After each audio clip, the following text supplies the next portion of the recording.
આપ શ્રી એક સુંદર કદંબના વૃક્ષની નીચે ચિંતાગ્રસ્ત ચહેરો ચિંતામાં બેઠેલા છે અને વિચાર કરી રહ્યા છે, મનોમંથન કરી રહ્યા છે કે અનંત દોષથી ભરેલો આ જીવ, અનંત દોષથી ભરેલો, અને પ્રભુ નિર્ગુણ, કેમ સંબંધ થાય આ જીવનો પ્રભુ સાથે? કેવી રીતે સંબંધ થાય? 11ની મધ્યરાત્રિ છે, ચિંતામાં શ્રી વલ્લભ બેઠેલા છે, અને શું થાય છે? શ્રી ગોવર્ધનનાથ કી જય. ઓ ચિંતાનો એક સુંદર સુંદર પ્રકાશ ત્યાં પથરાઈ જાય છે, અલૌકિક સુગંધ આવવા લાગે છે, અને જ્યાં શ્રી વલ્લભ જોવે છે તો સાક્ષાત રાસેશ્વર સ્વરૂપ મન્મથ ગોકુલના ચંદ સામે આવીને ઠાડા છે, પ્રગટ થયા છે. શ્રીનાથજી બાવા શ્રી વલ્લભ ખૂબ દર્શન કરે છે, અને દર્શન કરતા કરતા એ સૌંદર્ય માધુરી, એ મુખ માધુરી, એ માધુર્ય, એ પૂર્ણ પુરુષોત્તમ, એ મન્મથ કોટી કામ દેવને પણ એક કટાક્ષમાં હરાવી દે એવું એનું રૂપ, એવા એના લોચન, એવું એનું પીતાંબર, એવું એનું રૂપ માધુરી, પૂર્ણ પુરુષોત્તમ. અને આપ શ્રીના શ્રીમુખમાંથી શબ્દ સરી જાય છે, અધરમ મધુરમ વદનમ મધુરમ મધુરા દીપતે અખિલમ મધુરમ. મધુરાષ્ટકનું અહીંયા પ્રાગટ્ય થાય છે, આ સ્થળે, આ સમયે, આ સ્થાન પર, આ વેળાએ. અધરમ મધુરમ વદનમ મધુરમ, નેત્રોથી આપ શ્રીનાથજી બાવાની રૂપ માધુરીનું પાન કરી રહ્યા છે એકી ટકે, અને એ માધુર્ય, એ રૂપ માધુર્ય આપ શ્રીના રોમ રોમમાં સમાયું છે, રોમ રોમમાં સમાયું છે, જે જ મધુરાષ્ટક બની અને પ્રગટ થયું છે આજે.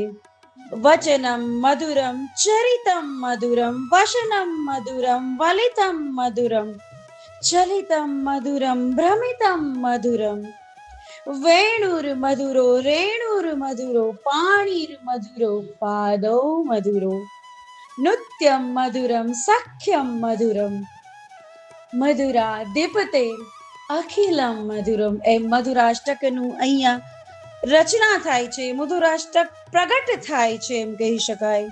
અને એક મીઠો મધુરો અવાજ આવે છે, સ્વર નીકળે છે, જાણે સ્વરમાંથી સખીજનો ખંજરી વાગી હોય એવો સુંદર અવાજ, એવો કર્ણપ્રિય અવાજ, એવો મધુરો અવાજ, એવો મિશ્રીથી પણ મીઠો અવાજ. વચનમ મધુરમ, કે હે શ્રી વલ્લભ, આપ શા માટે ચિંતા કરો છો? પ્રભુ, આજ્ઞા થઈ છે આપની, એટલા માટે હું ભૂતલ પર પધાર્યો છું, દેવીજીઓને બ્રહ્મ સંબંધ કરાવવા માટે. પણ આ દેવી જીવ તો સંસારમાં લૌકિકમાં ફસાઈ અને પોતાનું સ્વરૂપ પણ ભૂલી ગયા છે, સંસારમાં અને લૌકિકમાં ડૂબી ગયા છે. કેમ કરું પ્રભુ, કેમ કરું? હે શ્રી વલ્લભ, આપ ચિંતા ન કરો, હું આપને એક મંત્ર દાન કરું છું, જે જીવને આ મંત્ર દ્વારા આપ શ્રી બ્રહ્મ સંબંધ કરાવશો, એને આ સમયે શ્રી ઠાકોરજી શ્રી વલ્લભને 4 વચન આપે છે. એમાંથી પહેલું વચન, હે શ્રી વલ્લભ, આપના દ્વારા જે જીવનો મારા જોડે સંબંધ થશે એનો હું સ્વીકાર કરીશ. બીજું વચન, એકવાર સ્વીકારીશ એ જીવનો હું ક્યારેય ત્યાગ નહીં કરું. જો આપ પણ કોઈ કારણસર એનો ત્યાગ કરશો, પણ હું એનો ક્યારેય ત્યાગ નહીં કરું.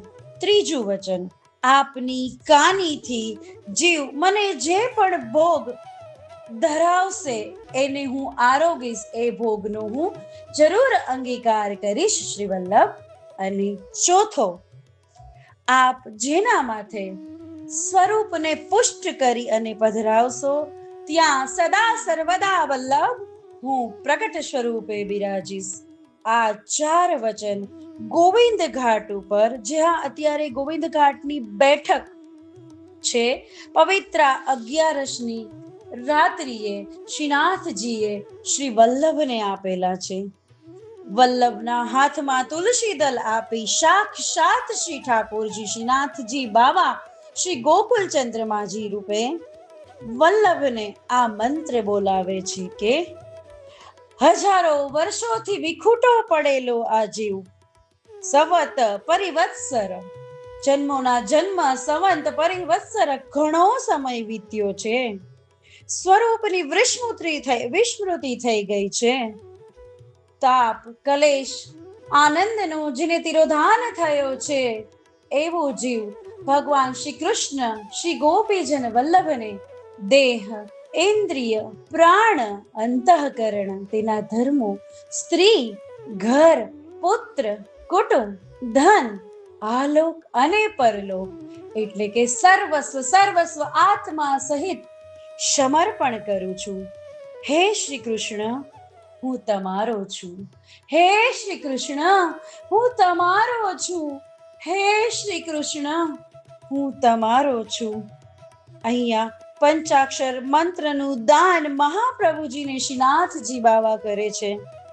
શ્રી વલ્લભની આંખોમાંથી દડ દડ દડ દડ અશ્રુપાત થઈ રહ્યો છે. સામા શ્રી કૃષ્ણ ઠાડા છે. આ સમયે શ્રી વલ્લભ 360 તારનું એક પવિત્ર સિદ્ધ કરે છે અને પ્રભુના શ્રી કંઠમાં ધરાવે છે. કંઠ પવિત્રા લે પહેરાય, મિશ્રી ભોગ ધરી મન ભાય.